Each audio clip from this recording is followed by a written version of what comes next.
Radio Lomé, il est 12h30 minutes.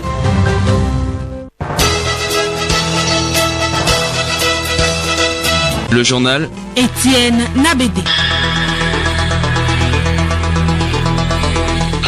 Mesdames et messieurs, bonjour et bienvenue dans ce journal de 12h30. En voici les titres. Une personne sur trois souffre d'une maladie de la peau à cause d'un virus, d'un champignon ou d'un dérèglement des cellules. Des personnes se sentent mal à l'aise. La peau peut souffrir et vous fait souffrir parce que ces maladies sont largement taboues dans nos sociétés et isolent les malades. Le point sur ces maladies et leur traitement dans un instant. Ils sont plusieurs millions de personnes dans le monde avec une déficience visuelle. 36 millions d'entre elles sont aveugles et 217 autres millions présentent une déficience modérée à sévère. Première aide pour se déplacer, la canne blanche, cet outil indispensable pour se déplacer de manière autonome et plus sûre, nous dira Charlotte Ahar dans le courant de ce journal. Guinée-Bissau, le calme est de retour ce mercredi au lendemain d'une journée marquée par une confusion généralisée. Le coup d'État qui a failli renverser le pouvoir de Umaru Sissoko Embalo s'est soldé par un échec. Et puis sport football, les pensionnaires de la deuxième division retrouvent les pelouses ce mercredi pour le compte de la phase retour du championnat national.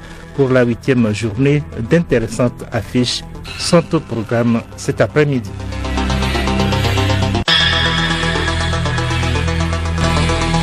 Radiolomé.tg. Mesdames et messieurs, à nouveau bonjour et d'abord ces audiences à la primature où Madame le Premier ministre Victoire Tomiga Dogbe s'est entretenue avec plusieurs personnalités. Elle a d'abord conféré avec une délégation de Bank of Africa, BOA, conduite par son directeur général Youssef Ibrahimi. Plusieurs sujets ont été évoqués, notamment le soutien de l'institution financière dans l'économie nationale. Youssef Ibrahimi au sortir de l'audience. Son Excellence a bien voulu nous recevoir, déjà pour lui présenter nos vœux. Nous avons annoncé également la tenue de nos conseils d'administration du groupe BOA, donc de 18 pays qui vont se tenir à Lomé à partir du 7 février. Nous avons recueilli également les conseils de Madame le Premier ministre sur notre contribution dans l'économie nationale. Et nous tenons à remercier Madame le Premier ministre pour son soutien et tout ce que le gouvernement fait qui concerne la stabilité, et le climat social, le climat des affaires également. On a parlé de différents sujets, notamment l'inclusion financière, soutenir des projets pour l'économie en général. La seconde audience est allée à Madame Fadimata Mama Dioula Sidibé, ambassadrice de la République du Niger au Togo. En fin de mission dans notre pays, elle est allée dire sa reconnaissance à la chef du gouvernement puis évoquer la coopération entre les deux pays. Madame Fadima Mama Dioula Sidibé à l'issue de l'entrevue. Je suis en fin de mission au Togo. Ça me fait 7 ans et 6 mois que je suis actuellement au Togo. Et la coopération entre le Togo et le Niger se porte très bien. Et c'est une coopération de très longue date. Au bout de 7 ans, je disais, c'est toujours les relations bilatérales. Et nos institutions aussi sont en contact entre elles. Le Niger quand même a une forte communauté qui sont dans le domaine économique, parce que qui est au grand marché, qui est au port autonome de Lomé, etc. Et c'est des gens qui se sont quand même, je trouve qu'ils sont assez intégrés et ils n'ont pas beaucoup de problèmes. Et nous, à notre niveau, à chaque fois, on les a exhortés à respecter les lois en vigueur dans les pays hôtes. Je sais que je retiens du Togo, c'est quand même la chaleur humaine, c'est quand même l'hospitalité spontanée et légendaire. Et après quand même avoir vécu plus de 7 ans dans un pays, le Togo devient ma deuxième patrie. Écoutez Radio Lomé et vous avez tout le Togo dans votre maison. La communauté internationale célèbre ce 2 février la journée mondiale des zones humides. Les zones humides sont des écosystèmes où l'eau est le principal facteur contrôlant l'environnement et la vie végétale et animale qui y est associée. La définition au sens large des zones humides comprend aussi bien les écosystèmes d'eau douce que les écosystèmes marins et côtiers. Le thème retenu cette année est agir pour les zones humides, c'est agir pour la nature et les humains. Juliette Candet. L'édition 2022 de la Journée mondiale des zones humides entend souligner à quel point il est important de veiller à ce que les zones humides soient conservées et utilisées de manière rationnelle et durable. Bien qu'elles ne couvrent qu'environ 6% de la surface terrestre, 40% de toutes les espèces végétales et animales vivent ou se reproduisent dans les zones humides. Plus d'1 milliard de personnes dans le monde dépendent des zones humides pour leur subsistance, soit environ 1 personne sur 8 sur Terre. Et pourtant, ces zones humides font partie des écosystèmes dont le déclin, la perte et la dégradation sont les plus rapides. Elles disparaissent 3 fois plus vite que les forêts et constituent l'écosystème le plus menacé de la planète. En 50 ans seulement, soit depuis 1970, 35% de ces zones humides ont disparu de la planète. Les activités humaines qui entraînent la disparition des zones humides comprennent le drainage et le remblaiement pour l'agriculture et la construction, la pollution, la surpêche et la surexploitation des ressources, les espèces envahissantes et les changements climatiques. Un défi majeur consiste à changer les mentalités afin d'encourager les États et les communautés à valoriser et à mettre en avant les zones humides, car elles constituent une solution naturelle à la menace planétaire que représentent les changements climatiques. Elles absorbent le dioxyde de carbone, ce qui contribue à ralentir le réchauffement de la planète et à réduire la pollution. Elles forment un tampon contre les impacts des inondations, des sécheresses, des ouragans et des tsunamis, et elles renforcent la résilience face au changement climatique. Il est urgent à ce stade de sensibiliser l'opinion nationale et mondiale aux zones humides afin d'inverser leur disparition rapide et d'encourager les actions de conservation et de restauration. Et la Journée mondiale des zones humides est le moment idéal pour mieux faire connaître ces écosystèmes d'une importance capitale. Nous le disions en titre, une personne sur 3 souffre d'une maladie de la peau à cause d'un virus, d'un champignon ou d'un dérèglement des cellules. Des personnes se sentent mal à l'aise. La peau peut souffrir et vous faire souffrir parce que ces maladies sont largement tabous dans nos sociétés et isolent les maladies. Le point sur ces maladies, le traitement et comment s'y prendre dans ce magazine de Yao Kamake. La peau, un organe très important de l'homme, se trouve confronté des fois à des maladies. Elles sont multiples ces maladies et certaines parmi elles inconfortent l'homme. Professeur Saka Bayaki, dermatovénérologue au CHU Sylvanus Olympio. Les maladies de la peau les plus fréquentes de nos jours, c'est beaucoup plus les maladies allergiques. Viennent ensuite les maladies infectieuses de la peau. Il y a les eczémas, qui est une dermatose allergique. Il y a les urticaires. Il y a également les allergies médicamenteuses, où les gens prennent des médicaments et qu'ils font des réactions à la prise de médicaments. Vous allez voir quelqu'un qui prend juste du Fanzida pour traiter un paludisme et toute la peau s'enlève comme il a été brûlé par de l'eau chaude. Qu'elle soit allergique ou provoquée, à l'origine de chaque maladie de la peau correspond une cause. Si c'est les maladies allergiques, quelque chose que votre organisme ne supporte pas, ça peut être juste un contact. Je vous donne un exemple. Il y a des femmes les dimanches, elles portent des chaînes pour aller à l'église. Au retour, elle se gratte au cou. Donc ça veut dire que la chaîne qu'elle a portée, sa peau n'a pas supporté. Un second exemple, lorsque les enfants, on les met sur des pots, lorsque le pot est en plastique, ils ne supportent pas le plastique. Et ils font également un eczéma au niveau de la fesse. À côté des dermatoses allergiques, nous avons les dermatoses infectieuses qui viennent au 2e rang actuellement. Et ces dermatoses infectieuses, ça peut être des infections virales, notamment la varicelle, le zona. En plus de son rôle immunitaire et de cicatrisation, la peau joue la fonction de régulation thermique. Il importe donc de bien prendre soin d'elle afin de prévenir les maladies. Une prévention que nous conseille le professeur Saka Bayaki. La meilleure protection, c'est d'abord une protection vestimentaire. L'autre façon de se protéger, c'est contre le soleil. La troisième façon de se protéger contre les menaces extérieures, c'est également de ne pas décaper notre peau. La dépigmentation, ne pas mettre des pommades pour enlever la peau. Une autre fonction importante de la peau est la protection contre les rayons solaires. Avis donc aux candidates et candidats à la dépigmentation. Merci à toi, Yao Kamake. La cellule genre du ministère de la Communication et des Médias a été créée par décret en 2008, tout comme celle des autres ministères. Elle est composée de 3 membres, des femmes de différents services de ce secteur et a pour mission de veiller à l'intégration de la dimension genre dans toutes les activités des structures du ministère, notamment à travers sa prise en compte dans les politiques et projets de développement. Allons à la découverte de cette cellule dans ce magazine de Nathalie Paniquet. Les 3 femmes membres de la cellule genre du ministère de la Communication et des Médias viennent de 3 organes publics.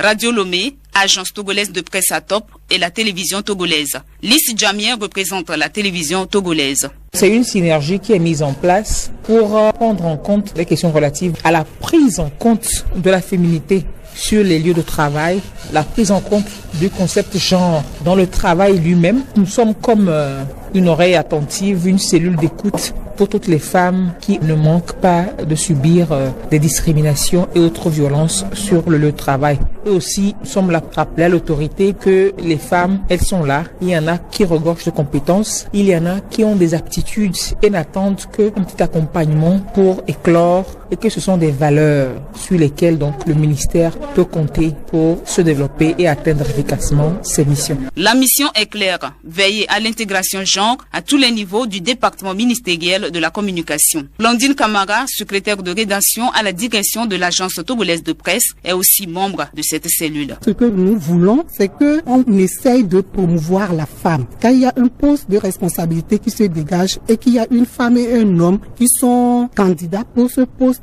qu'on promeut plutôt la femme, parce que la femme a la capacité de travailler comme un homme. Cette structure administrative opte alors pour la collaboration et la confiance avec tous les agents du public et du privé du secteur de la communication pour gagner le pari. Elle est là pour collaborer avec aussi bien les collègues hommes que femmes et les associations de femmes qui existe déjà. Une relation de confiance qu'on veut établir entre la cellule et les collègues. C'est le secrétaire général du ministère qui nous coiffe. Et donc, par exemple, l'activité de cette fin de semaine à Tapané, c'est le budget du ministère de la Communication qui nous a permis de faire ce coming out pour se présenter au public, se présenter aux collègues, aussi bien du privé que du public. Que voilà, il y a une cellule qui a ces attributions-là et qui compte sur le travail de tous pour un meilleur devenir pour la femme du ministère de la Communication. Que la femme puisse travailler à se démarquer dans son milieu professionnel.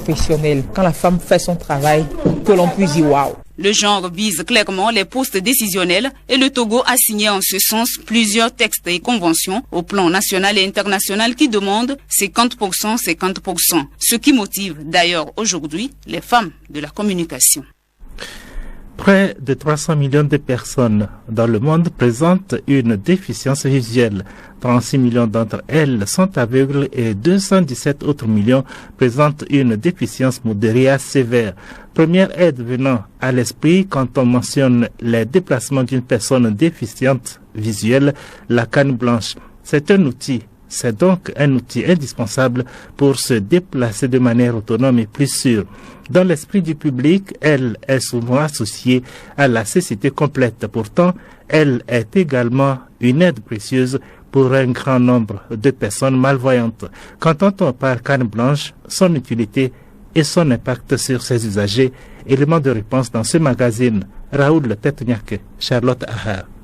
Dans le souci de venir en aide aux personnes non-voyantes ou malvoyantes, une canne blanche a été inventée et mise à leur disposition. Elle leur est d'une grande utilité. Dr Badakou Maurice, formateur pédagogique, enseignant spécialisé. La canne blanche, c'est un outil d'orientation mobilité pour une personne handicapée visuelle. Ça sert à deux choses. D'abord, à identifier son porteur et à assurer aussi la non-existence d'obstacles dans son déplacement. Et maintenant, la personne handicapée qui tient cette canne, c'est comme la lumière et ça sert à voir et puis en même temps à se faire voir. L'environnement est organisé par les voyants. Alors une fois que vous le voyez, vous pourrez prendre les dispositions pour dégager les obstacles devant lui ou bien l'approcher et lui proposer votre assistance pour pouvoir l'orienter. L'arrivée de cet outil a considérablement amélioré les conditions de vie des personnes handicapées visuelles.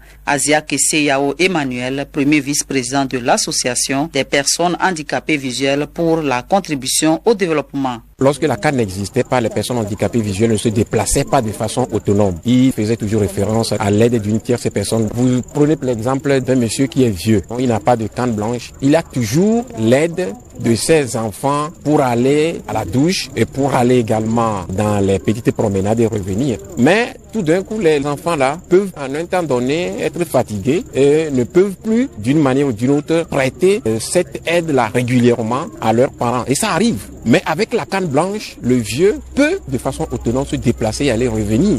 Madame Guili d'Herbemonde a fait sa part en créant la canne blanche. À nous maintenant d'apporter notre soutien à ces personnes pour qu'elles se sentent aimées et intégrées dans la société. Le journal Étienne Nabédé. Il a repris la situation en mai depuis hier après une tentative de coup d'État finalement repoussée. La situation est sous contrôle, déclare le président bissau-guinéen Umaru Sissoko Embalo. Et si la situation est redevenue normale, les condamnations fusent de partout. La première réaction vient de la CEDEAO qui, dans un communiqué, condamne la tentative de coup d'État et tient les militaires responsables de l'intégrité physique du président Umaru Sissoko Embalo et de ses membres de son gouvernement. Également, l'ambassade du Portugal en Guinée-Bissau a, elle, recommandé aux citoyens portugais résidant dans le pays de rester chez eux compte tenu des récents événements. Le secrétaire général de l'ONU a réclamé dans un communiqué le plein respect des institutions démocratiques du pays. Antonio Guterres, ce coup d'État donc pour lui est considéré comme une atteinte à la démocratie. Il a donc été dénoncé par plusieurs capitales occidentales. Au Burkina Faso, les partis politiques sont invités à faire bloc derrière le nouveau pouvoir. Le MPSR a reçu hier les représentants des principaux partis politiques. Ces échanges constituent la suite des consultations initiées par le nouvel homme fort du pays, Paul-Henri Sandaogo Damiba, la semaine dernière. En clair, la junte invite fermement les partis politiques à éviter tout activisme pouvant entraver son action.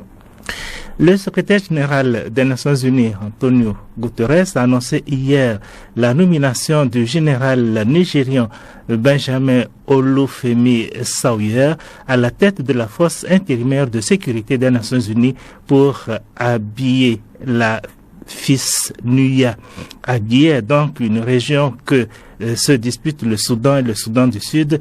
Il succède au général éthiopien Kefiaileu Amde Tessema, envers qui M. Guterres s'est dit donc reconnaissant pour son dévouement, ses services inestimables et son leadership efficace. Et puis, du sport sans transition, CAN Cameroun 2021, la première demi-finale se dispute cet après-midi entre le Burkina Faso et le Sénégal. Mais alors que l'Égypte se prépare à affronter le Cameroun demain, la fédération égyptienne a écopé de $100,000 de la CAF. Et au Togo, pendant ce temps, la phase retour du championnat national de deuxième division démarre cet après-midi avec les rencontres de la 8e journée. Sibyl Larson. Pour le compte de cette 8e journée, 8 matchs sont au programme. Dans la poule A, Espoir de Zio reçoit Municipal de Lomé, Maranatha de Fiokpo, Tombeau de Dacha sera l'épreuve d'Agaza de Lomé à Palimé. L'explication entre Étoile Filante de Lomé et US Agondi se déroulera sur le terrain d'Ajicea d'Agoué. Aradia de Tablibo sera l'autre à Haotoué d'Ajeunesse Club d'Agoué, JCA. Dans la poule B, Akara, Aguad Kusuntu défie Doumbé de Mongo. Fouadin de Dapan accueille Foupa de Sotobois à Mango. Koroki Metete de Chambas sera au révélateur de CDF Aknour à Sokodé, tandis que Bikenti de Bassar s'explique avec Bunjad Ketao à Bafilo. Coup d'envoi des rencontres, 15h. Venons-en à l'actualité de la CAN Cameroun 2021. La première demi-finale se dispute ce mercredi. Les étalons du Burkina Faso affrontent les Lions de la Teranga du Sénégal. Les deux équipes, en quête d'un premier titre continental, croient chacune en leur chance de qualification. Pour le sélectionneur du Burkina, Kamou Malo, les étalons sont décidés à vendre chèrement leur peau pour aller au bout de la compétition. Nous n'allons pas ménager d'efforts pour rendre notre peuple heureux, a-t-il martelé en substance en conférence de presse d'avant-match. Pour son alter ego, Aliou Cissé, il a espoir de décrocher enfin une étoile pour le Sénégal. Je ne pense pas échec. Là où je suis aujourd'hui, je pense plutôt à faire tout pour passer ce cap des demi-finales, a-t-il déclaré. Avant cette 13e confrontation ce soir, à partir de 19h, au stade Amadou Ahidjo de Yaoundé, le Sénégal a remporté 3 victoires contre 2 pour le Burkina Faso avec 7 scores de parité. Par ailleurs, le jury disciplinaire de la CAF a sanctionné la Fédération égyptienne de football. Elle a écopé de $100 000 d'amende, dont 50 000 avec sursis, pour avoir enfreint les protocoles et règlements médiatiques de cette CAN 2021. L'équipe égyptienne a manqué à son obligation de participer à la conférence de presse d'avant-match du 29 janvier dernier dans le cadre du quart de finale contre le Maroc. Les médias et les détenteurs de droits avaient attendu près de 2 heures l'arrivée des Égyptiens. La fédération égyptienne a 60 jours pour s'acquitter de son amende.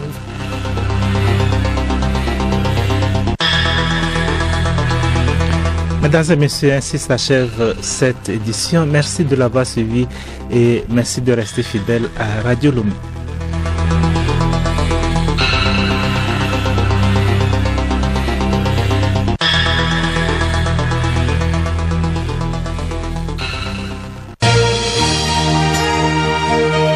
Radio Lomé, boîte postale 434, email radiolomé@radiolomé.tg. radiolomé.tg